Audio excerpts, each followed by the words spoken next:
Primeira Epístola de São Paulo aos Coríntios, capítulo de número 1, versículo 26 a seguir. Deus está neste lugar. A presença dele é forte nessa noite. Aleluia. Primeira Epístola de São Paulo aos Coríntios, capítulo de número 1, versículo 26 a seguir, está escrito assim: Irmãos, reparai, pois, na vossa vocação, visto que não foram chamados muitos sábios segundo a carne, nem muitos poderosos, nem muitos de nobre nascimento. Pelo contrário, Deus escolheu as coisas loucas do mundo para envergonhar os sábios, e escolheu as coisas fracas do mundo para envergonhar as fortes. E Deus escolheu as coisas humildes do mundo e as desprezadas, e aquelas que não são, para reduzir a nada as que são, a fim de que ninguém se vanglorie na presença de Deus. Feche a Bíblia, coloque na cadeira, por favor. Pegue na mão da pessoa mais perfumada do seu lado. Glória a Deus. Feche o corredor, atravesse a faixa de Gaza. Isso, pegue na mão do irmão com carinho e aperta até ele falar aleluia. Pentecostal que não faz barulho está com defeito de fabricação, irmãos. Feche os olhos e vamos orar. Pai das luzes, eu te exalto. Eu te glorifico uma vez mais. Te glorifico por ver a igreja em Salt River tão viva, tão animada, tão abençoada. Te glorifico pela vida das mulheres que estão aqui no seu projeto. Te glorifico pela vida dos homens que vieram prestigiar o trabalho das irmãs. Te glorifico pela vida dos jovens, adolescentes e crianças que nesta noite saltarão conosco na sua presença.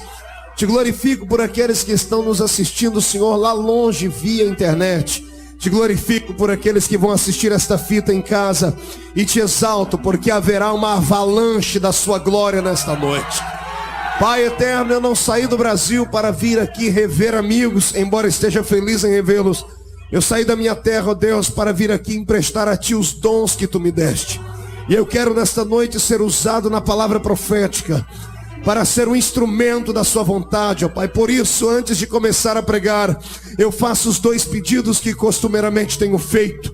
O primeiro é este: ao redor dessa igreja, num raio de 5 quilômetros quadrados, onde houver uma entidade maligna, onde houver um demônio alojado, eu dou a estes seres 5 segundos para desaparecerem do estado de Nova Jersey, porque se não desaparecerem, serão queimados pelo poder da Sua glória, que vai sacudir este lugar. Eu ainda te faço um pedido, ó Pai, de cunho espiritual. Se ainda tenho crédito no céu contigo como pregador da Sua palavra, abra a porta do Seu palácio sobre esta igreja agora, e envia do céu para a terra uma comitiva angelical. Eu quero pelo menos 8 serafins aqui nesta igreja nesta noite. A palavra serafim, Senhor, significa aqueles que ardem em fogo. Portanto, eu quero 8 anjos de fogo aqui nesta igreja. Eu quero 2 aqui nesta tribuna, um à minha esquerda, outro à minha direita. Quero 2 na entrada desta igreja e 4 anjos de fogo na nave da igreja. Que eles comecem a esparramar brasas de fogo tirada do seu altar. E onde houver um crente batizado com o Espírito Santo, renova ele. Recamante orobassuri me candarabaga. Deus, Tu não precisas da minha ajuda para curar. Tu não precisas da minha ajuda para batizar com o Espírito Santo. Tu és onipotente. Então mostra a Sua onipotência nesta noite. Mostra a Sua glória e o Seu poder e a Sua majestade. É o que eu te peço agora em nome de Jesus Cristo. Amém e amém. Antes de se assentar, levante um dedo de profeta para cima comigo. Escolha um nariz bem bonitinho do seu lado e com carinho aponte o dedo no nariz do irmão do seu lado aí. E diga para ele: escute aqui, cidadão. É hoje que você verá quão importante tu és para Deus. E só para te dar um exemplo de como tu és importante, vou declarar o meu amor por ti. Eu te amo. E vou até te dar um abraço. Então dê um abraço no seu irmão, glorificando a Jesus Cristo. Aleluia, glória a Deus. Os que podem, vamos aplaudir ao Senhor. Tome o seu assento, glorificando a Jesus. Glória a Deus. É um prazer poder estar aqui nessa igreja de novo. Rever o pastor Tênis, essa figura simpática, carismática e abençoada que Deus tem levantado por anjo nesta igreja. A irmã Maria, que deve estar por aí, eu não a vi ainda, mas com certeza está trabalhando. Cadê a irmã Maria? Oi! A irmã Maria está aqui, ficou vermelha, pastor. O que é aquilo? É bebê? Bebê tá vindo? Parabéns. Como é que é, pastor? Macho? Já fez a ultrassom ou é revelação? Parabéns. É que eu estou procurando uma mulher magrinha, não estou achando. Daqui a irmã Maria. Deus abençoe. Que o fruto do vosso ventre seja santo. Amém. Deus abençoe as mulheres que estão envolvidas nesse trabalho, as diretoras que aqui estão, e a todos os amigos que aqui fiz no decorrer desses 2 anos que tenho conhecido essa igreja. Conhecer esta igreja foi um presente de Deus para a minha vida. Vocês foram socorro bem presente na hora de algumas angústias da minha vida. E sempre que o pastor Tennyson dá um grito, eu dou um jeito de vir. Eu tinha vários trabalhos no Brasil, a minha agenda no Brasil é muito puxada, mas uma palavra dele não é um pedido, é uma ordem. E quem é obediente que obedeça, né, pastor? Por isso, eu rendo ao Senhor aqui meu tributo de agradecimento. Amém, queridos? Cultuar aqui também não é fácil, tem que ter um preparo físico violento. O culto começa às 5 da manhã, vai até às 5 da manhã do outro dia. Quando o pregador pega o microfone, o povo já está suado, as pernas estão bambeando assim. Tem gente querendo dormir, mas não vão dormir hoje. Eu profetizo que daqui a pouco a nuvem da glória de Deus vai começar a trovejar aqui em cima de nós, amém?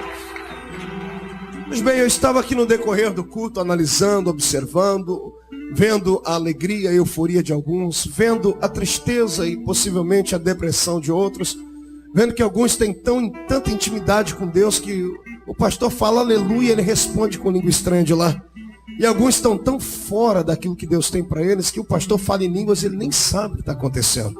Para esses 2 grupos que estão aqui nessa noite, eu tenho uma palavra. Há um Deus do céu interessado na sua vida. Há um Deus do céu com um projeto para você. Você que é caliente, você que é do reteté, se segura, porque hoje você vai sair daqui voando. E você que não é, se segura também, porque o fogo vai se alastrar. Eu profetizo que vai pegar fogo nesse lugar. Deixa eu perguntar, tem fogo aí, irmão? Então responda jogando a mão para cima e dando um belo glória a Deus. Aleluia. O texto que o Senhor me deu para nossa meditação nesta noite é um texto lindo, é um texto poderoso, um texto de uma carta de Paulo aos Coríntios. Paulo, escrevendo aos Coríntios, disse que o Senhor lhe deu uma revelação. E a revelação era esta: Deus usa aquilo que não é para confundir aquilo que é. Isto aqui, a princípio, é um conselho de Paulo para nós, nas entrelinhas deste versículo, que ele está dizendo: se alguém quer ser alguma coisa para Deus, é melhor que não seja na aparência, é melhor que seja na essência. Porque aquele que entrou aqui hoje com o espírito de girafa, não sei o que vai fazer, porque eu só trouxe comida para ovelha nessa noite, né? Aleluia. Aquele que entrou aqui com o espírito de pavão, se eu fosse você, já ia arrancando as penas coloridas. Se eu fosse você, eu me humilhava debaixo da potente mão de Deus, porque senão não verá a glória do Senhor Jeová. Não vim aqui para ovacionar aqueles que são heróis do Senhor, mas essa noite o Senhor me deu um tema bonito. O Senhor quer que eu pregue aqui sobre os ilustres desconhecidos. Diga comigo, ilustres desconhecidos. Olha para o irmão do Sádio, conhece alguém que é um ilustre, porém desconhecido? A Bíblia Sagrada é cheia de heróis. Heróis com nomes. Poderia aqui passar 4, 5, 6 noites sem parar falando sobre os heróis de Deus. Heróis homens como Sansão, Gideão, Jefté, Caleb, Josué, Moisés, Abraão, Pedro, Paulo, Tiago, João e tantos outros.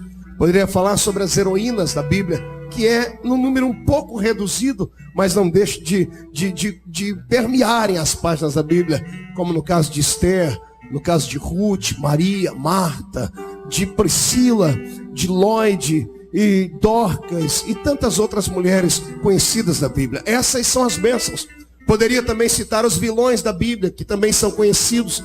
São anti-heróis, não são protagonistas, são antagonistas. No caso dos homens, como Judas, como Amã, de homens truculentos, homens que eu gostaria de não citar os nomes, que Paulo um dia escrevendo a Timóteo disse: eu tive que pegar a alma de 2 deles e entregar na mão de Satanás, porque os bichos eram infelizes, gente feia, gente que não podia trazer alegria. Também poderia citar aqui exemplo de antagonistas femininas da Bíblia. Nós temos na Bíblia Sagrada uma Jezabel, temos uma Dalila, temos mulheres horrendas que fizeram com que o coração dos homens se curvassem diante de outros deuses. E isto não é para a nossa meditação nesta noite. Embora sejam pessoas conhecidas, são elas heróis de uns, são heróis de outros. Eu quero nessa noite me ater aqui àqueles que a Bíblia cita de relance apenas a vida deles, mas que deixaram um legado de história para todos nós. Quero pregar aqui para aquelas mulheres e aqueles homens que estão dentro da igreja e que não aparecem como aparecem nós os demais, que não podem ter uma oportunidade de subirem numa tribuna como essa, que não tem o seu nome estampado na página do panfleto feito da festa. Gente que não é diácono, que não é presbítero, que não é obreira, que não é missionário, mas que quando dobra o seu joelho no recôndito da sua câmara em casa, os céus ficam de pé para ouvir as suas orações. Pessoas que não têm o nome diante dos homens, mas têm o seu nome alojado no livro da vida do céu. Gente que não tem dom de pregar, gente que não tem dom de cantar, gente que não tem o dom de se expressar diante de uma plateia, mas que quando fecha os seus olhos e se liga em Deus, parece que liga numa tomada 220 de força. Toca o coração daquele que fez o universo. E a sua palavra no céu é uma palavra de ordem. Se você conhece ou acredita que existam pessoas assim dentro da igreja, erga a mão para cima e glorifique a Deus pela vida delas. Eu poderia citar aqui uma ilustre desconhecida da Bíblia. É tão desconhecida que a Bíblia nem diz o nome dela. Às vezes eu fico pensando nos escritores da Bíblia, e por que é que para alguns eles davam nome e sobrenome, deixavam a genealogia escrita, e para outros eles nem sequer tinham intenção de conhecê-las. É o caso de uma jovem menina que havia sido presa em Israel e levada para a terra da Síria. Num dos grandes compartimentos de leva de escravos, foi ela levada para o reino da Síria numa das grandes batalhas que fez Israel perder. Estando ela no reinado da Síria, ainda criança, foi criada logo ali perto do palácio de um grande homem que não era um líder religioso, mas era um grande líder de batalha, era um general de guerra. Seu nome era Naamã. Naamã era um homem que dentro da sua casa e fora dela ele tinha 2 imagens totalmente diferentes. Dentro da sua casa ele era um leproso e fora da sua casa era um grande general. E aqui eu fico perguntando, o que adianta ser general lá fora, se não pode ser um general dentro do seu próprio lar?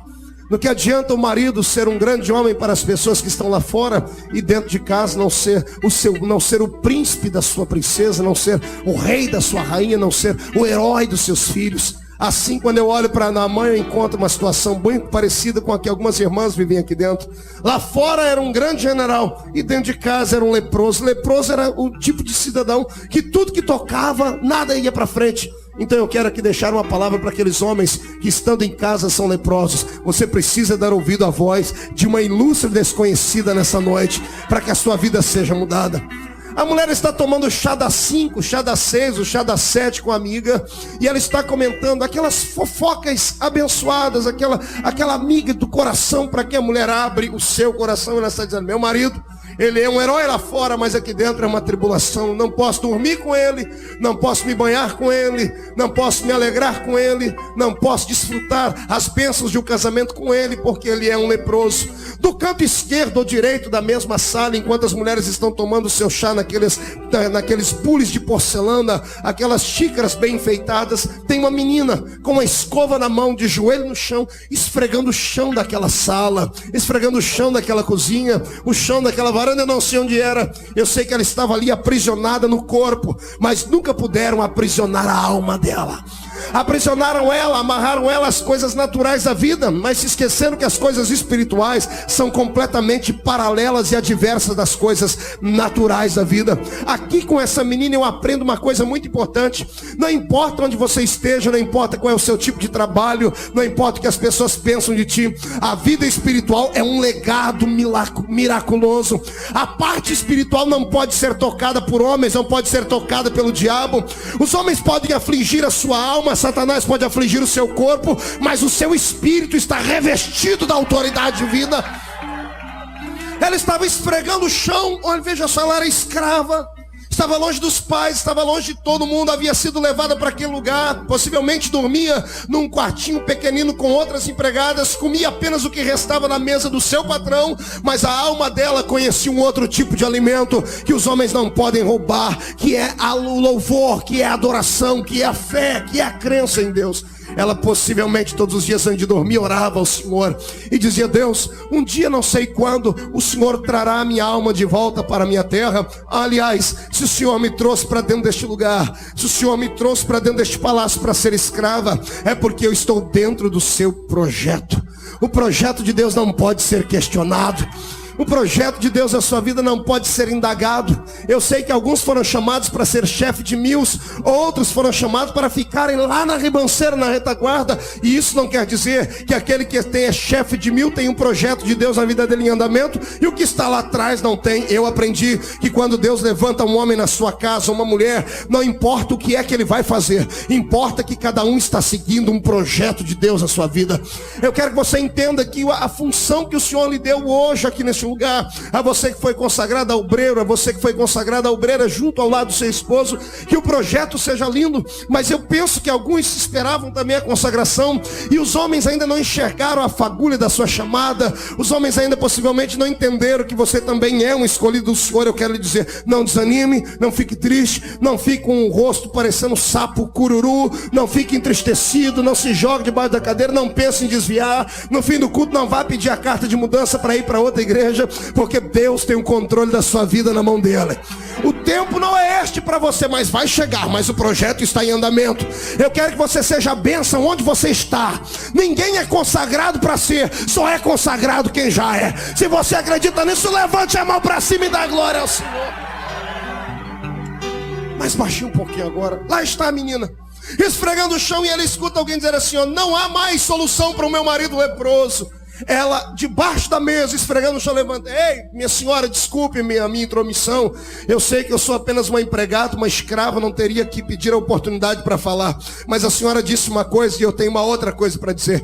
Eu sei que há esperança para o seu marido, mas não aqui nessa terra, porque aqui nessa terra só tem gente vidente, só tem feiticeiro, só tem gente que não teme a Deus. Mas lá na minha terra, de onde eu vim, tem um homem de Deus, e quando ele abre a boca para falar, os céus abrem as portas para cumprirem tudo aquilo que ele fala. A mulher olha para ele: mas menina, você está presa. Quer dizer, eu estou presa no corpo, a minha alma continua vendo os milagres de Deus em andamento. Eu gostaria de deixar aqui para esta moça nessa noite um aplauso dessa igreja. Vamos aplaudir a Deus pela vida. Eu não sei o nome dela, também não sei qual era a cor dos cabelos dela, também não sei qual era a cor dos olhos dela, mas quando chegarmos no céu, eu quero que você olhe. Não sei se vai dar para ver o joelho, mas se você ver o joelho de uma menina todo encarucado, cheio de calos, possivelmente vai ser ela que ficava de joelho, não orando apenas, mas esfregando o chão da sala daquela mulher. E o que eu acho mais lindo é que a mulher deu ouvido a ela, e a mulher, ouvindo esta ilustre desconhecida, falou ao seu marido, que foi até o reino de Israel buscar a cura. E todos nós conhecemos a história, que depois de 7 mergulhos dentro das águas do Rio Jordão, o marido leproso volta curado para sua casa. Eu quero dizer a você que ainda que ninguém reconheça o seu nome, há um Deus lá em cima que tem um projeto na sua vida e vai te usar, queira Satanás ou não. Eu quero falar de uma outra ilustre desconhecida da Bíblia. Ela era uma mulher que a Bíblia não cita o nome dela também. A Bíblia fala do nome do marido dela. Talvez o marido dela era alguém muito importante. O nome dele era Manoá. E era um homem tão importante que a Bíblia cita o nome dele. Mas quanto a ela, a Bíblia só cita o seu defeito. Esterilidade no Velho Testamento era uma maldição. O valor de uma mulher se equivalia à condição dela gerar filhos ou não. Se a mulher gerasse filhos, ela tinha um valor na sociedade. Se ela não gerasse filhos, ela era maldita. Se ela gerasse filhas mulheres, ela era maldita 2 vezes. Se gerasse filho homem, ela seria aplaudida pelo seu marido. Agora imagine você casar, esperar dar sequência na família do seu marido, esperar que a geração que venha depois de você vai honrar o nome do seu esposo, deixar um legado na terra, uma sementinha da sua família, e de repente você descobre que não pode ter filho de maneira alguma. A Bíblia não comenta os detalhes da vida dela, mas eu tenho certeza que todos os dias, de manhã, à tarde, à noite, ela orava a Deus, porque ela sabia aquilo que poucos crentes nesta atualidade sabem, que quando lhe falta condições para resolver as coisas aqui na cabeça, quando lhe falta condições para resolver as coisas aqui no braço, o crente tem que ir para o joelho mesmo, porque não tem outra escapatória. Um dia lá no Brasil eu aprendi com uma irmãzinha do ciclo de oração. Quando eu tenho problema, ela me disse, eu vou para a delegacia da queixa. Eu falei, mas irmã, vai para a delegacia, mas vai levar as coisas da igreja para o delegado resolver. Eu disse, não, pastor, a minha delegacia é outra. Eu entro dentro do ciclo de oração, dobro o meu joelho e dou queixa para aquele que está lá em cima no céu. E quando eu falo com ele, ele responde a minha oração. Eu quero que nessa noite você comece a dar queixa, meu irmão. Sabe por que os seus milagres não acontecem? Porque você se acostumou em ser estéril. Poderíamos levar este lado de esterilidade aqui ao ápice de todo conhecimento. Não é estéril apenas aquele que não pode gerar filhos, é estéril aquele que não pode gerar sonhos. Quando uma mulher pensa, está gerando seu filho, ela está sonhando. Ela está acreditando que dela virá alguém que poderá vir a ser o presidente dos Estados Unidos da América, o presidente do Brasil, alguém que vai fazer a diferença. Então, quando a mulher está grávida, ela está grávida de sonhos. Eu quero dizer àqueles que estão estéreis nesta noite aqui, porque não podem mais sonhar, não podem mais acreditar nas promessas. Há um Deus no céu que pode pegar a sua esterilidade e transformar ela em fertilidade nessa noite. Eu profetizo, pastor Tenso, de uma maneira não irresponsável, mas pela fé, que os crentes nessa noite sairão daqui grávidos igual a irmã Maria. Eu sei que você vai olhar para sua barriga e a barriga não vai crescer, mas a sua vida espiritual vai começar a gerar coisas que há muito tempo não era gerada. Eu quero que os homens se esqueçam que são homens essa noite e se preparem para ficar grávidos, porque daqui a algumas semanas você verá o seu sonho vir à tona. Você verá que o Deus que tu serves vai te visitar. Quem acredita nisso, dê um glória a Deus aí. Vamos ver se você pode crer mesmo. Levante a mão direita, pegue no ombro do seu irmão, pegue no ombro dele, diga assim para ele, não ria de mim, que eu estou grávido. Não diga estou grávido, mas diga com vontade. Diga, eu não sou mais estéril, porque os meus sonhos vão começar a acontecer. Meu Deus, parece que eu tomei uma rajada de glória, meu corpo ficou arrepiado. Essa palavra é profética.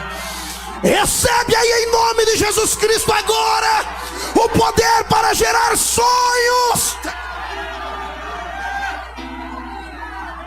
Aleluia. Quando eu olho para essa mulher esposa de Manoá, ela também, o marido era ilustre, ela deu à luz a um filho ilustre, chamava-se Sansão. Mas ela continuou sendo estéril, ou melhor, continuou sem nome na Bíblia Sagrada. Logo que o anjo de Deus aparece a ela, ele faz a ela algumas insinuações, diz assim, olha, eu sei que o seu mal é a esterilidade, e Deus precisa do seu útero para trazer um avivamento a Israel. O Senhor precisa dos seus sonhos para trazer de volta a Israel a vida que eles haviam perdido. E o Senhor diz a ela através de um anjo, você vai ter que fazer algumas coisas, você vai ter que renunciar a algumas coisas da vida para que este sonho seja uma realidade. E o anjo diz a ela, você não vai poder beber bebida forte, também não vai poder comer comida imunda. E ela humildemente aceita tudo aquilo. Agora eu olho para essa mulher e tenho que aplaudir a Deus pela vida dela. Porque uma mulher que ouve a voz de Deus e renuncia a alguns prazeres da vida para emprestar a Deus o seu corpo, para emprestar a Deus o seu útero, para gerar um avivamento para uma nação, um avivamento para uma sociedade, essa mulher tem que ter lá no céu um lugarzinho especial para ela. Assim como aconteceu na vida desta mulher, acontecerá na vida de algumas pessoas aqui. Se prepare, porque você não vai gerar apenas coisas naturais para a sua vida. Quando eu disse que você ficaria grávido nessa noite, eu não disse apenas de coisas materiais, como disse o pastor Paul Yang-Shu no livro A Quarta Dimensão, que ele havia ficado grávido de uma cadeira, de uma mesa, de uma bicicleta. Não. Quando eu falo de gravidez espiritual, eu digo que alguns de vocês estarão a partir de hoje gerando dentro de si um avivamento, que quando vier à existência, vai impactar não apenas essa cidade, não apenas este estado, não apenas este país, mas vai impactar o planeta Terra. Eu profetizo em nome de Jesus que alguns jovens que aqui estão, algumas mulheres que até ontem foram negligenciadas pelos seus próprios maridos, pela sua própria igreja, gente que ninguém dava nada por eles, depois desta noite receberá do céu um envolvimento com o Espírito Santo tão grande, que a partir do próximo culto você vai olhar para o irmão e não vai conhecer mais ele. Aliás, algumas pessoas quando chegarem em casa nesta noite e olharem no espelho não vão nem se conhecer mais, porque o corpo estará alterado, porque quando abrirem a boca para falar, vai explodir em avivamento pelos quadrantes desta terra. Quem concorda com isso, levante a mão, dê glória a Deus. Aleluia. O que o mundo precisa nesta hora final não são de grandes e megas igrejas. O mundo está cheio de igrejas gigantes. Que diga o meu Brasil, o Brasil que você quase teve um ataque cardíaco aqui quando o pastor tocava ali o saxofone cantando o hino nacional. Eu vi gente suspirar, vi olhos lacrimejarem, vi gente chorar de saudade. E deixa eu lhe dizer por que Deus te trouxe aqui. Deus te trouxe a esta terra para você passar por um estágio. Você está aqui dentro de um seminário com Deus. O Senhor te colocou longe daquela terra por um momento para lhe encher, para lhe alicerçar, para lhe dar conhecimentos notórios que lá você não teria, porque a igreja brasileira que lá está precisa de um despertamento também. Eu que o digo, eu prego todos os dias. Cheguei aqui, o irmão disse: pastor, como é que o senhor aguenta? Eu vi sua agenda na internet. Eu prego todos os dias no Brasil. Tem semanas que eu prego em 8 estados, em 5 dias, de manhã num, à noite em outro, por causa da carência, por causa da fome espiritual. E sabe o que me dói? É chegar naqueles grandes templos, lugares para 4 ou 5 mil pessoas sentadas, uma igreja cheia de estrutura, uma igreja cheia de músicos, uma igreja cheia de pessoas importantes, de anéis de formatura no dedo, mas uma igreja vazia da essência que eu vi aqui nesse lugar. Uma igreja vazia de Deus, vazia de fogo, vazia de adoração, vazia de glória. É por isso que você não deve simplesmente ignorar um culto como esse. Eu sei que alguns falam assim: poxa, por que esse culto vai até tantas horas? Deixa eu me dizer, se eu fosse você, eu adoraria e agradeceria a Deus por isso, porque a sua alma está sendo enchida. Vai chegar o momento, escute, estou profetizando agora. Feche seus olhos. Chegará um momento na sua vida, e não vai demorar muito, em que você terá que sair deste país, ou por bem ou por mal. No seu pensamento você não vai compreender ainda, mas quando chegar o momento você vai se lembrar dessa profecia. E quando chegares nos rincões do meu Brasil, ou em rincões de outros países desse mundo, quando você se vê diante de igrejas frias, truculentas, de lugares que são mais parecidos com cemitérios, você vai se lembrar de cultos como esse. E é um culto como esse dessa noite que vai ficar impregnado na sua alma e te dará vida para prosseguir. Você vai ter poder para repartir com as pessoas, e por onde você passar será um líder. Eu profetizo que alguns dos que aqui estão vão plantar igrejas aqui, ali e acolá, e o avivamento de Deus virá sobre o planeta Terra. Salt River não é apenas uma comunidade evangélica. Salt River é a esperança de Deus para muitos países do mundo. Quem concorda com isso, levante a mão para o céu e glorifica.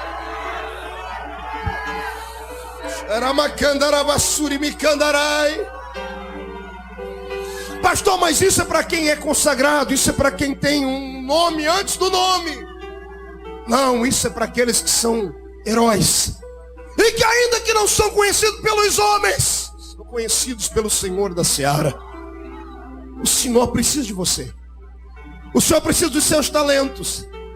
O Senhor precisa da sua alma. O Senhor precisa dos seus sentimentos. O Senhor precisa da sua maneira de ser. Pastor, mas eu sou arrogante, eu sou cri-cri, eu sou chato de galocha. Não interessa.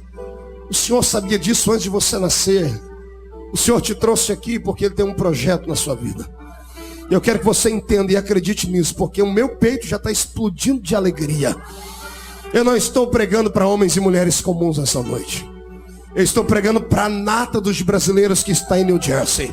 Estou pregando para homens e mulheres que não sairão daqui como carne e osso apenas hoje. Sairão daqui como brasas de fogo tirada do altar de Jeová. Você é um eleito de Deus para uma grande missão. Pode ser um desconhecido, mas é um ilustre para Deus. Amém? Glorifique ao Senhor por isso. Caminhando pelas histórias da Bíblia, ainda encontrei uma outra mulher na Bíblia que muita gente faz uma confusão danada quando vai falar sobre ela. Alguns pensam que o marido dela era Naim, e ela não tem nada a ver com Naim. Naim era a cidade que ela morava. É porque a Bíblia chama ela de viúva de Naim. Viúva de Naim não é que Naim era o marido dela. A Bíblia não fala do marido dela. Ela habitava na cidade de Naim. Ela já havia passado pelo vale da sombra da morte ao perder o seu marido. Não sei como que foi a vida dela, mas eu sei que com muita dificuldade ela criou o seu filho e não contraiu mais um outro casamento.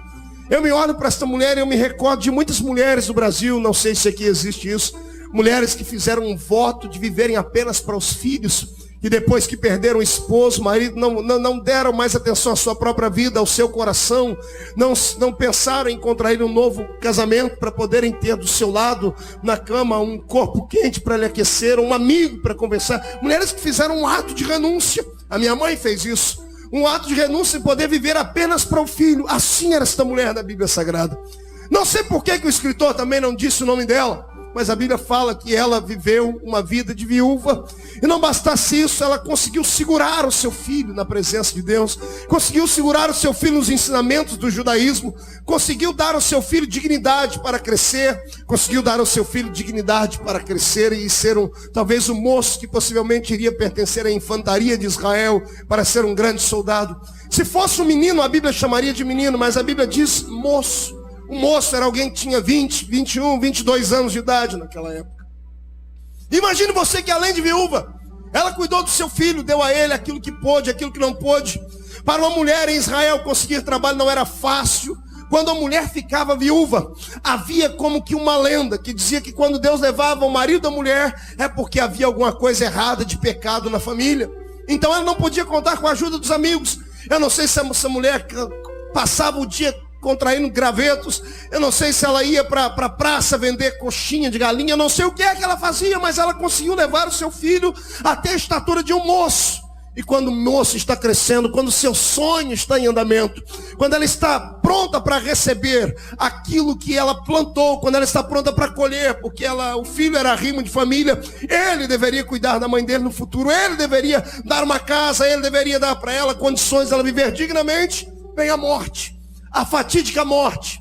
O mensageiro de Deus que quando chega, não manda recado que está chegando, não manda telex, não manda fax, não manda e-mail, não bate na porta, não aperta a campainha. E quando vem, não volta sozinho. Vem na casa da mulher e mata o filho dela. A mulher agora está desesperada, está acabrunhada, entristecida.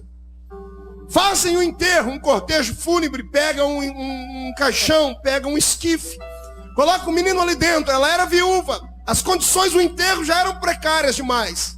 Ela está seguindo junto com meia dúzia de amigos. E um sacerdote truculento com um livro na mão que ia uma distância de 10 metros do caixão. Eu descobri isso há pouco tempo. O sacerdote não acompanhava o caixão de perto, porque o sacerdote tinha medo de tocar no caixão e pegar pecados do morto.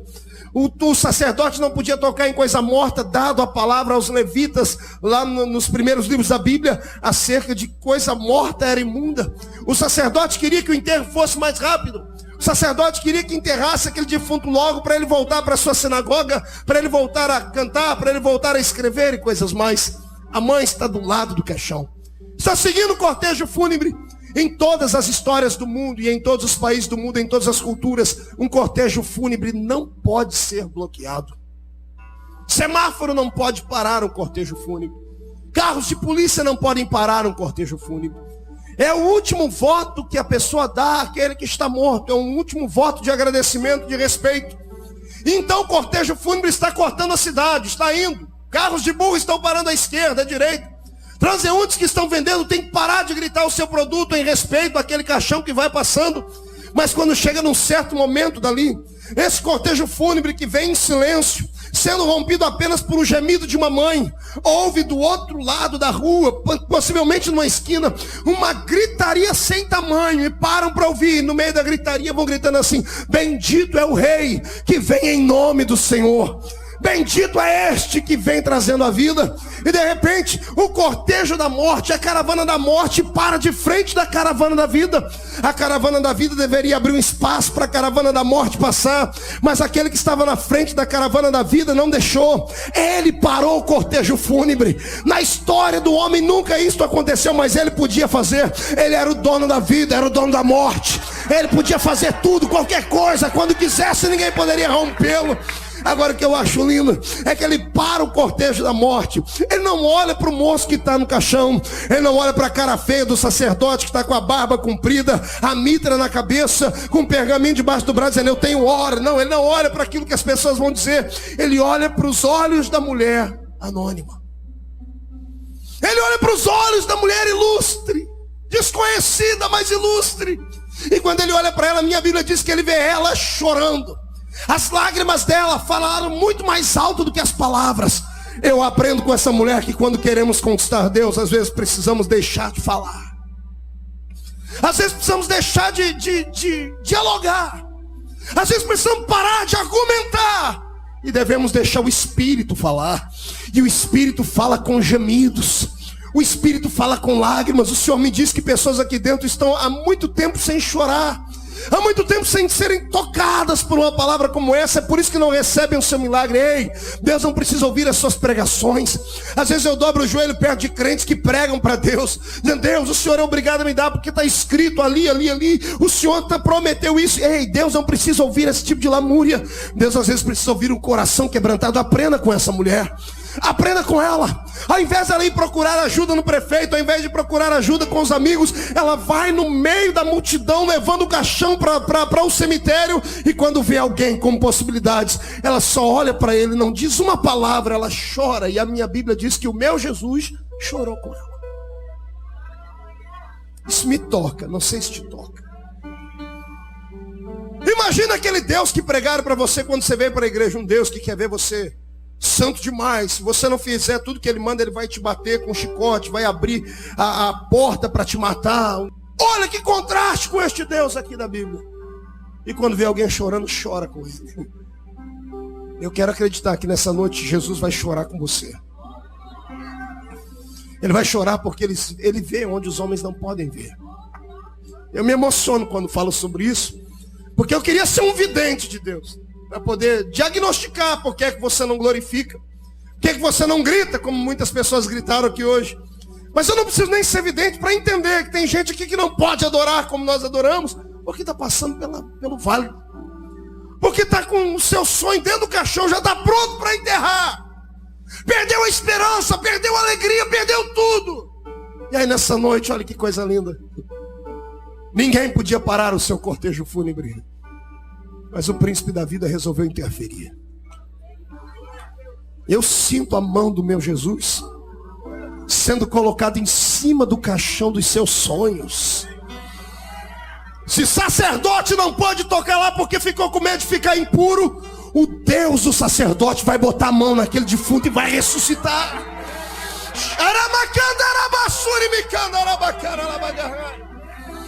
Aleluia. Vai, começa a glorificar, começa a exaltar, porque o caixão vai ter que parar ali.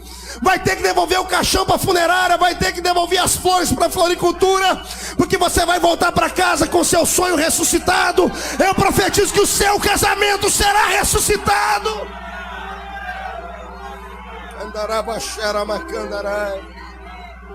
Aprendamos como a desconhecida ilustre da Bíblia Sagrada.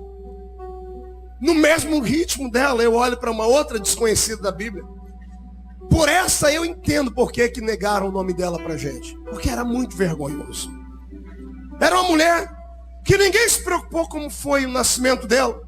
Ninguém se preocupou quem era o pai e a mãe dela. A população de Israel, quando via uma mulher adúltera, trabalhava na casa de luz vermelha, e quando ficava fazendo ponto em algum lugar, eles só ignoravam. Nunca foram perguntar para ela por que ela era adúltera. Nunca foram perguntar para ela porque ela era uma prostituta. O ser humano tem esse senso dentro de si, só acusar os outros. Só apontar o dedo e dizer: mulher de vida fácil, desgraçada e miserável. Ninguém tem coragem de estender a mão, sentar para ouvir uma história. Se pudessem antes ouvir a história dela, se compadeceriam, tentariam arrumar uma casa para ela. Mas possivelmente, por ser uma prostituta, ela era uma filha bastarda. Sabe o que é um filho bastardo? É um filho que nasceu sem o consentimento do pai. Por ser mulher, deve ter nascido dentro de uma casa que o pai era muito machista, e quando nasceu a menina, ele pegou e mandou ela embora. Foi para uma casa de orfanato ou coisa assim. Não tendo família, não tendo lastro, ela não tinha como sobreviver. E como a prostituição era a profissão mais antiga do mundo, ela foi ser prostituta. E o pior, tinha gente já sondando a vida dela. Possivelmente algum figurão importante estava para ser erradicado do poder político, e como ela era uma prostituta famosa, foi dormir com ela e pegaram no ato. Quando pegaram ela no ato, como era um figurão importante, ele deve ter dado dinheiro para eles, e o cidadão sumiu ileso. Mas a mulher foi pega no ato. E eles disseram: você vai morrer. Eu quero que você imagine agora uma mulher adúltera, há 2000 anos atrás, uma prostituta, sendo arrastada pelas ruas da cidade por uma turba maluca, fanática e mais santa do que o próprio Deus. Eles arrastavam as mulheres pelo cabelo. O couro cabeludo dela devia estar inchado e já ensanguentado. As ruas não eram asfaltadas como a de hoje, eram cheias de paralelepípedos, pedras. Enquanto arrastavam ela, sua carne ia se rasgando no meio do caminho. Crianças cuspiam nela. Mulheres diziam palavrões contra ela. Jogavam pedaços de pau em cima dela. Ela desejava morrer. Era melhor morrer do que ser humilhada daquele jeito. Possivelmente ela ali teve uma crise existencial no meio da caminhada, perguntando: por que é que eu nasci? Para que eu vim ao mundo? Rejeitada pelo pai, bastardo de pai e mãe. Ninguém nunca quis casar comigo, tive que vender o meu corpo e agora isso. Para que eu nasci? Ela não entendia nada. A multidão também não. Mas dá uma olhadinha lá para cima. Tem alguém debruçado na janela da eternidade, chorando por ela. E por dentro dizendo assim: você não entende, mas você faz parte de um projeto. Você é o meu projeto. Eu quero que você entenda que tudo que acontece na minha vida e na sua, ou acontece porque Deus mandou, ou porque Ele permitiu. O diabo não pode te tocar. O diabo não pode chegar e eu vou fazer festa na vida dele, na vida dela. Não, senhoras e senhores. Se ele quiser fazer isso, ele tem que pedir permissão a Deus. E se Deus permitir, é porque Ele sabe que no futuro você vai vencer. Deus não vai entregar um filho seu na mão de Satanás para ser destruído de forma alguma. Está entendendo? Tudo vale da nossa vida está debaixo da mão dele. Tem coisas que a gente não entende agora, mas você vai entender amanhã.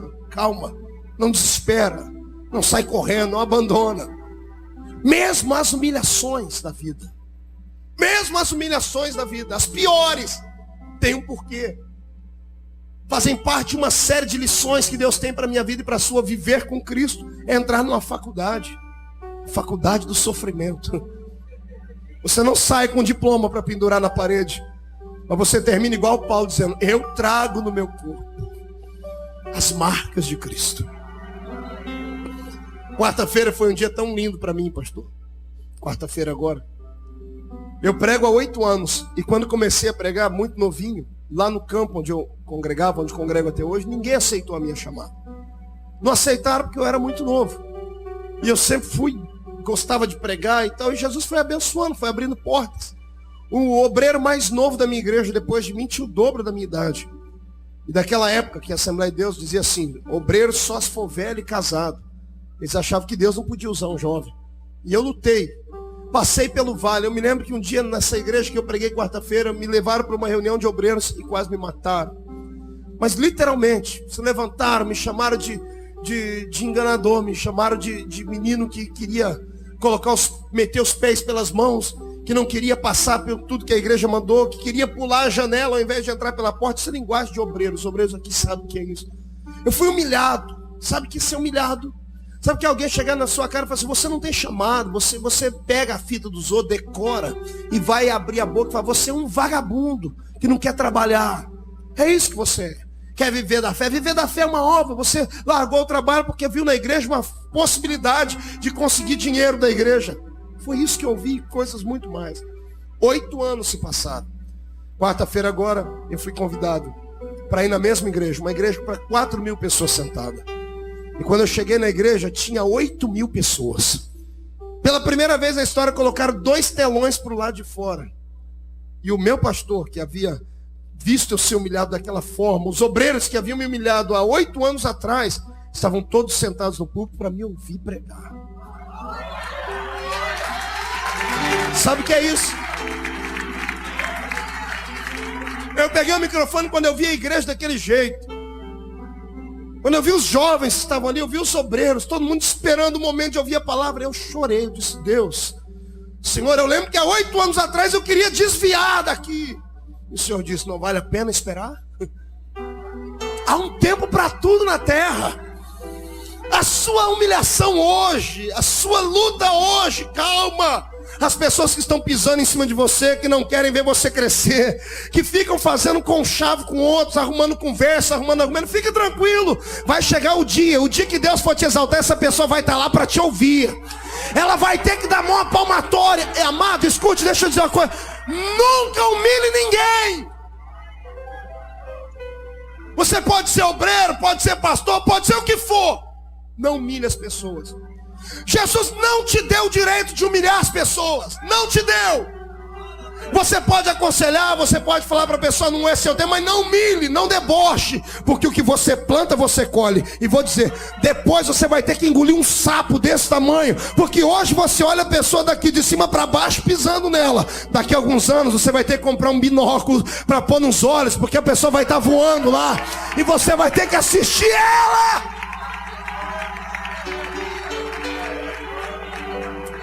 Caramba, eu estou sentindo a mão de Deus aqui. Eu estou sentindo o gozo do Espírito Santo aqui. O Senhor está me dizendo que Ele está trazendo cura para a sua alma. Não era isso que você queria ouvir, mulher? Você está no projeto de Deus. Mas está adulta, sendo arrastada pelas ruas da cidade. O destino final dela era o templo, porque lá o sumo sacerdote, doutor da lei, ia mandar matar. Só que alguém tem uma ideia brilhante. Tem gente que não fica feliz só de te ver humilhado. Tem gente que quer ver você desgraçado. Sabe que tem gente que não quer ver você só ver você com um corte no corpo. Eles querem pegar sal e jogar em cima. Não quer ver você só com um corte no corpo, jogar sal em cima na sombra. Quer te arrastar para o sol. Tem gente que se alimenta da desgraça dos outros. Ô filho do cão que a pomba gira. Eu sei que aqui não tem. Porque se tiver, Jesus vai queimar o indivíduo. Vai queimar. Mas lá tinha a nossa ilustre desconhecida. Alguém teve uma ideia brilhante. Ei, tive uma ideia brilhante. O que é? Se a gente levar ela lá para o sacerdote, ele vai matar. E aí? Não, mas aí vai acabar o sofrimento dela. Eu quero ver ela sofrer. E que ideia que você tem? Vamos levar ela para a praia. Porque na praia a gente pode brincar de afogamento.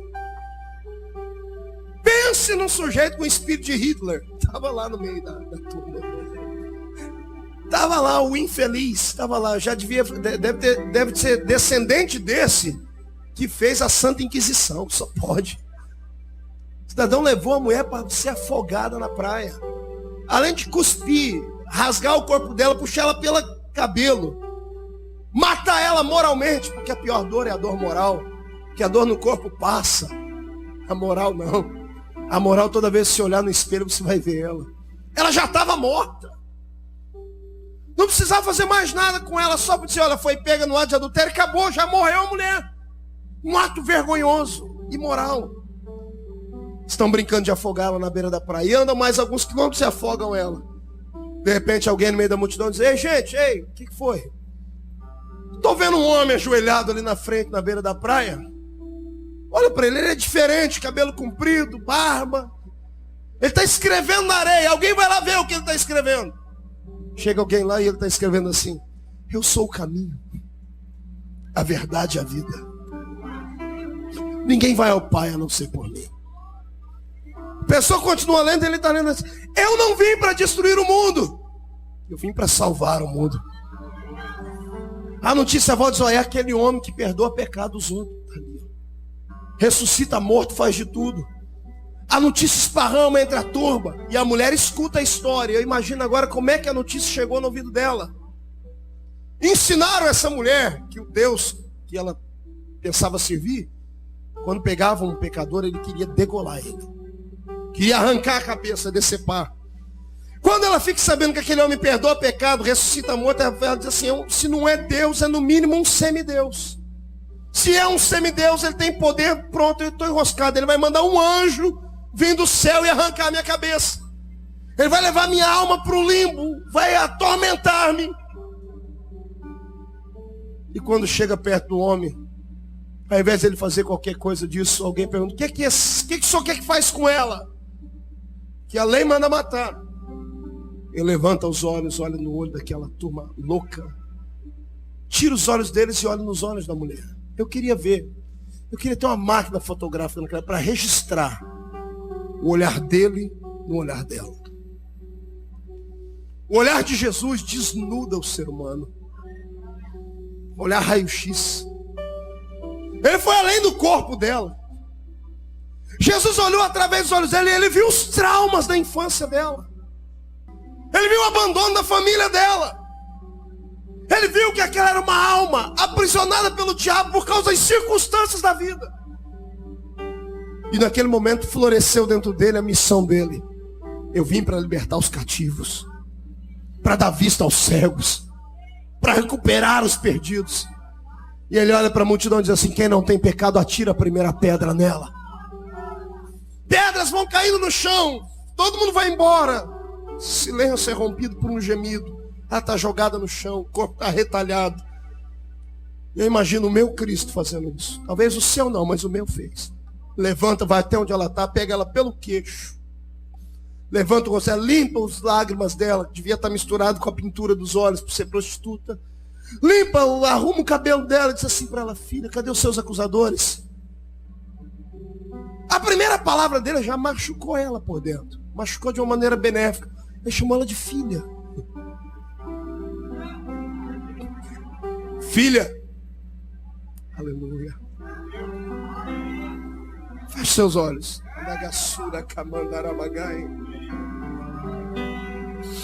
Torobasuri cantorobanais. Decandaramasurega.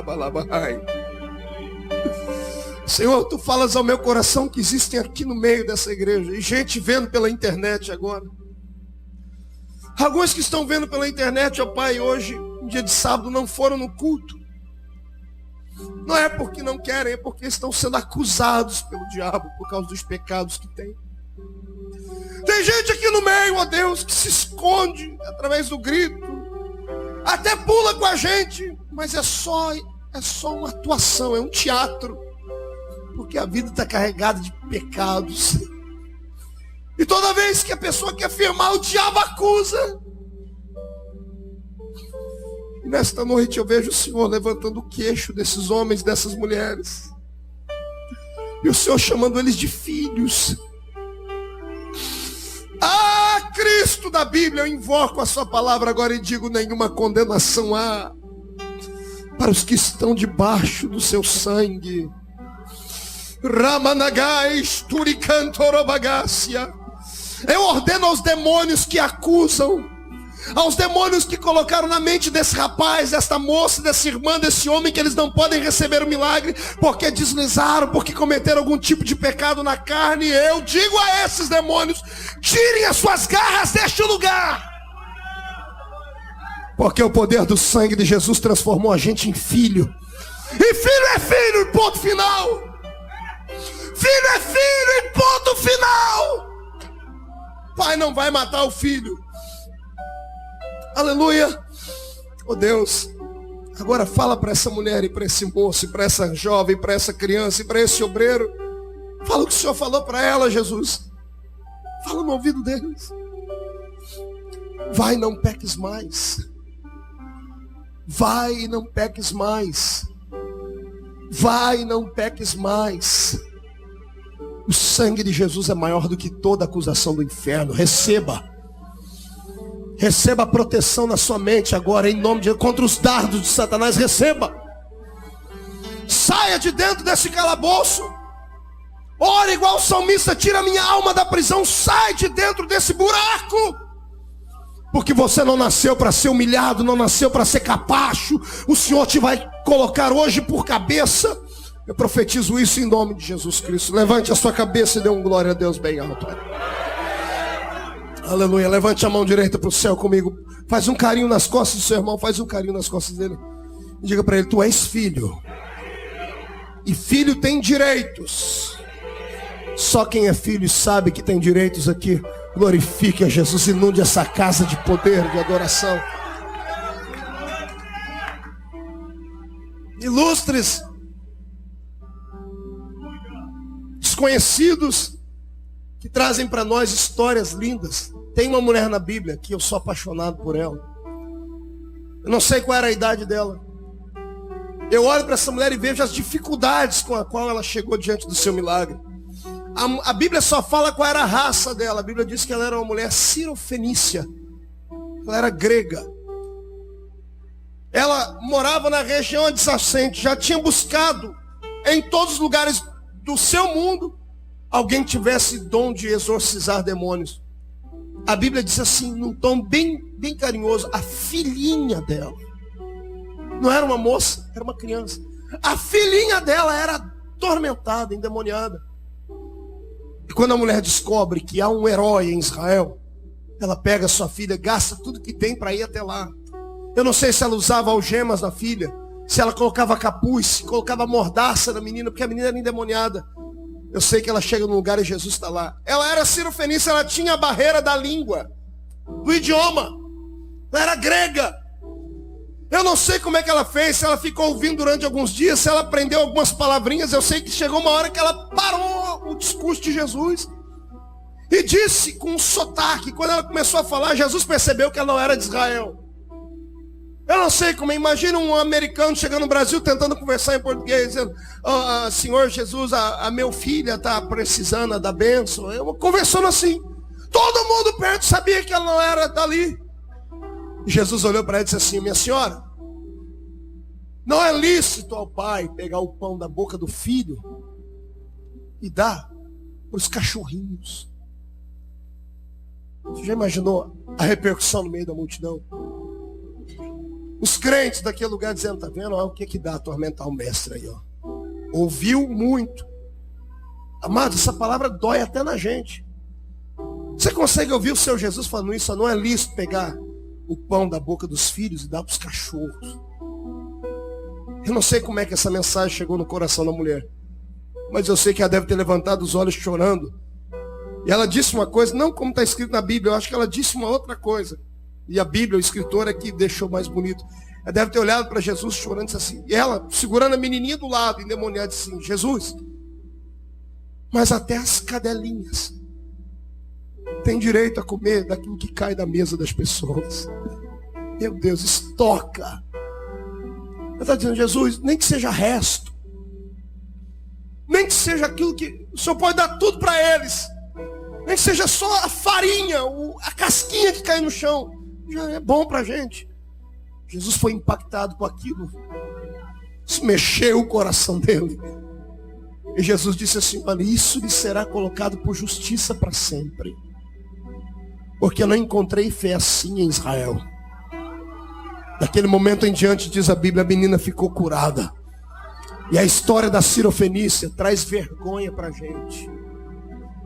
Esses crentes arrogantes, prepotentes, que entram dentro de um culto como esse, não descem do salto, ficam estribados em cima do seu pedestal, olha as pessoas de cima para baixo, só porque tem conhecimento, só porque está na igreja desde a época de Noé.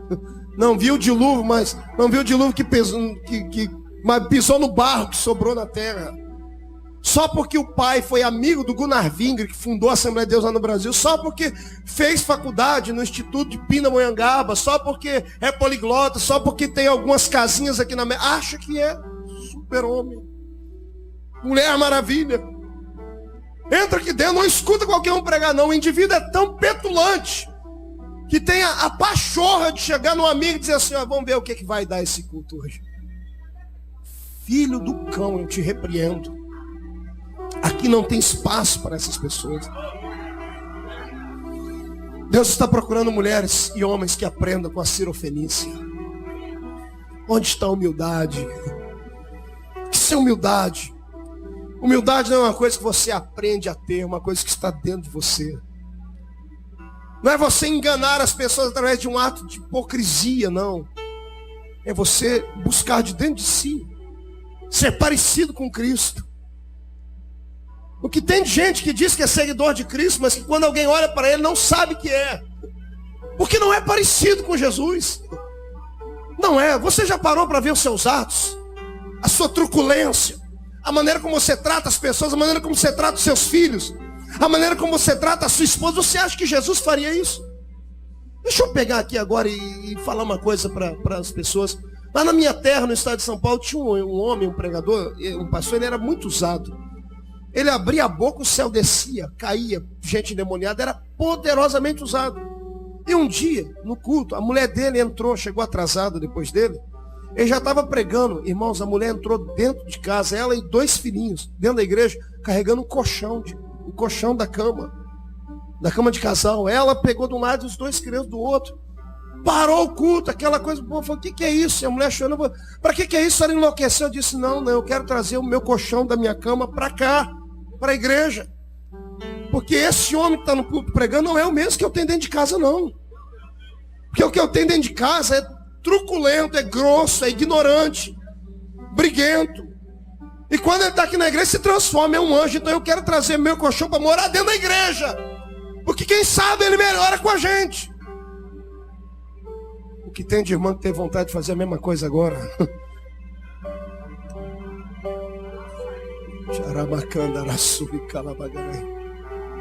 Eu sinto a presença de Deus aqui. Deixa eu te fazer uma pergunta. Você sabe o que os seus amigos pensam de você. Você também sabe o que o pastor da igreja pensa de você.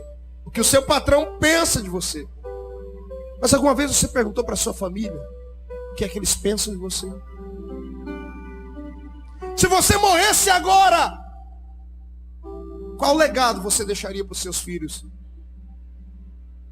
Para sua esposa, para o seu marido? Como é que eles te enxergariam? O que é que eles escreveriam na lápide do seu túmulo? Fale para mim. Você pode ter o mundo inteiro aos seus pés, mas se você não tiver um lar, entendeu? Você pode ter o mundo inteiro aos seus pés, mas se você não tiver um lar para voltar de noite, uma esposa para respeitar e filhos que te amem, você não tem nada na vida. Nada. Feche seus olhos, Deus está tratando aqui, irmãos. Feche seus olhos, Deus está tratando no íntimo.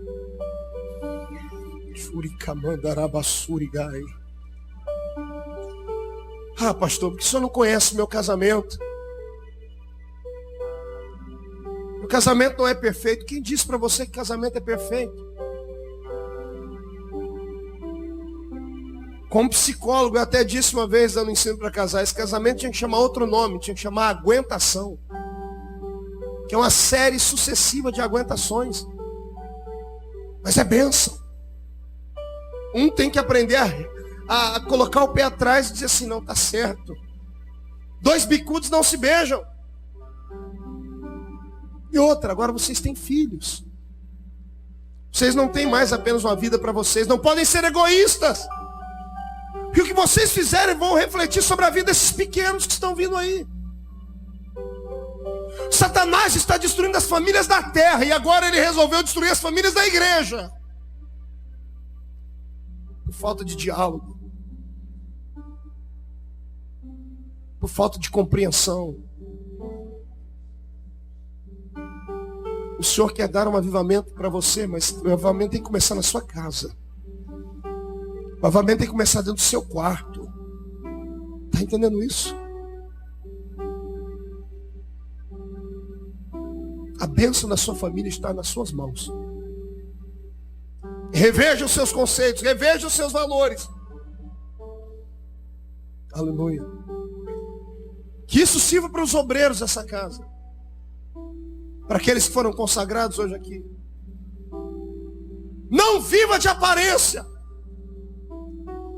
Não adianta vir aqui, enquanto em casa não conversa, aí fizeram um tratado dentro de casa. Ó, quando a gente for para a igreja, a gente pega na mão do outro. Tá? Perto das pessoas, sorrisinhos, paixão, amor. Aí pergunto por que não acontece nada no culto. É por causa disso. Mentiras, hipocrisias. O Senhor quer dar um renovo hoje no seu casamento. Está entendendo isso? Ei, escute, casamento é para sempre. Nós não somos como o mundo que pode trocar de pessoas apenas porque estamos com incompatibilidade de gênio. Não, a igreja não é assim. Eu sei que o Senhor agora levante a cabeça, olhe para cá. Pastor, eu vou falar, depois eu continuo pregando. Estou sentindo a mão de Deus sobre isso aqui. Escute aqui. Quando você veio para cá, você era feio, parecia uma saracura. É verdade. Não tinha dinheiro para fazer implante na cabeça. Era careca, dava dó. Não tinha dinheiro para nada. Veio para cá fugido. E a esposa apoiou. Aí veio para cá, está abençoado agora. engordou uns quilinhos, está mais corado, comprou um carrinho. E agora, que não é mais aquela coisa feia que veio do Brasil, que quem olhar para ele não sabia se estava de frente ou de costa. Agora tem um monte de garotinha interessada. Já pensou seriamente em trocar a senhora de 40 por duas de 20? Deixa eu dizer uma coisa, tome vergonha na sua cara. Ah, pastor, mas a minha mulher, sua mulher nunca será igual à mulher do mundo. Está entendendo isso? Isso em todas as áreas da vida, começar no quarto. Fique tranquilo, vou falar de maneira leve. É começar no quarto. Nunca queira que a sua esposa seja igual àquela atriz do filme que você assistiu. Nunca. Porque a sua esposa é santa. É sua. O Senhor os abençoou. Está entendendo isso? Peça para Deus hoje trazer um renovo para o seu casamento. Você vai ver que o restante vai acontecer. Porque quem está bem em casa, está bem em todo lugar do mundo. O quarto do casal é o termômetro da vida dele. Você vê um irmão aí meio jururu, cabeça... Irmão, tudo na vida se releva. Problema financeiro você passa por cima. Saúde você passa por cima. Mas o tal que você está brigado com alguém que você ama, isso você não tem como mentir. Está estampado no rosto. Isso fecha o céu em cima. É maldição. Por isso nessa noite eu ordeno que esses demônios vão ter que arrumar outra cidade para operar. Virá uma unção de amor nessa igreja. Virá uma unção de paixão sobre esses casais, pastor Tênis. O senhor vai começar a receber ligação essa semana. Eu profetizo que o Senhor vai colocar colírio nos seus olhos, meu irmão. Quando você olhar para sua esposa, que você não sentia mais nada por ela, depois de hoje você vai ficar apaixonado, vai cair de quatro por ela, apaixonado. O Senhor vai começar a te mostrar coisas que Ele nunca tinha te mostrado, e vice-versa, irmã. Até a carequinha do seu marido, até aquela barriguinha saliente, vai te deixar animada para viver. Eu profetizo que a família está debaixo da mão do Todo-Poderoso. Quem concorda, jogue a mão para cima e glorifica.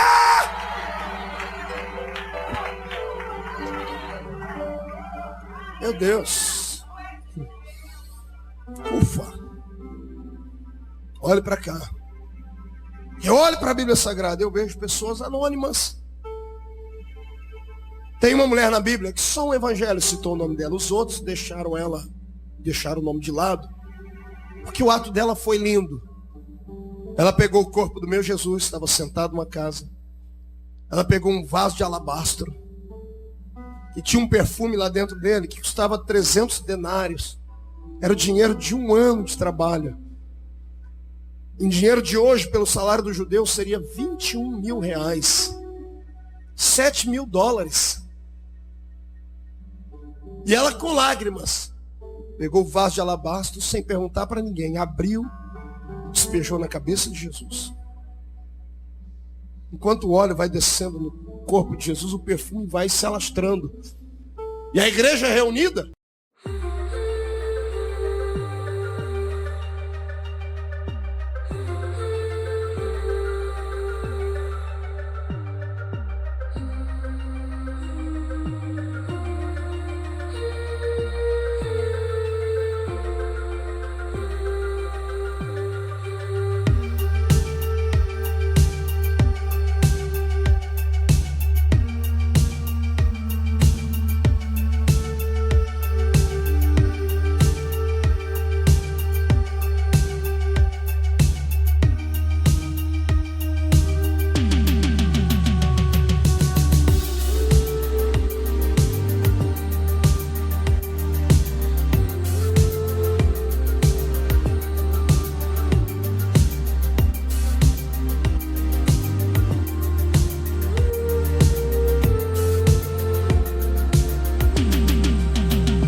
Ao invés de apoiarem, ao invés de aplaudirem, os obreiros, como eu dizia, essa mulher é louca.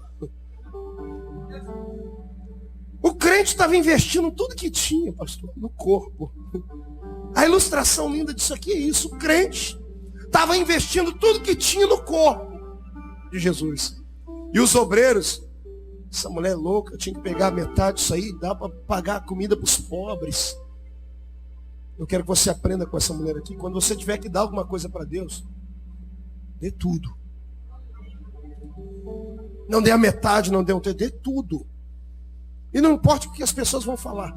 Invista no melhor lugar do mundo, que é a sua intimidade com Deus. Deus, essa noite, não está procurando homens e mulheres que gritem muito. Também não está procurando homens e mulheres que queiram o seu nome estampado em alguma placa luminosa da cidade. Não está procurando homens e mulheres que queiram o brilho das luzes da ribalta sobre si. Deus está procurando nessa noite aqui gente que faz parte de um projeto. E o projeto é esse: intimidade com Deus. Feche seus olhos, fica de pé comigo.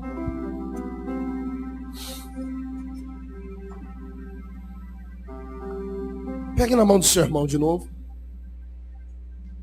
Toca para mim, graça no Marcos 20. Aleluia.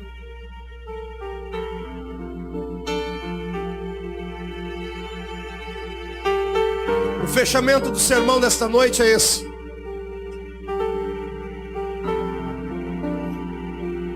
O Senhor não usa apenas protagonistas de grande impressão. A carência do reino de Deus na terra é muito grande. O Senhor está disposto a levantar um ilustre anônimo hoje, um desconhecido, alguém que não esteja preocupado em ver o seu nome crescer na terra, mas esteja preocupado em ver o reino dele crescer na terra. O Senhor está procurando aqui hoje moços e moças, homens e mulheres desprovidos de capacidade. Não importa que você não tenha estudo, não tenha capacidade, não tenha dinheiro, não importa. Mas gente que queira fazer a diferença. A maneira, só Deus sabe como será. Alguém que queira receber a unção da menina da casa de Naamã, que mesmo estando de joelhos esfregando o chão, foi bênção. Alguém que esteja disposto a ser humilhado como foi a adúltera. Alguém que esteja disposto a voltar a sonhar, mesmo que os seus sonhos estejam dentro de um caixão, como a viúva de Naim. Alguém que esteja disposto a dar a Deus tudo que tem hoje, aqui nesse momento. Derramar no corpo de Cristo a unção que tem sobre ele. O óleo fala da unção, e o perfume fala da intimidade. Solte a mão do seu irmão de olhos fechados. Eu quero saber quem é que quer nessa noite ter mais intimidade com ele. Para um projeto maior, tem coragem de sair do seu lugar e vir.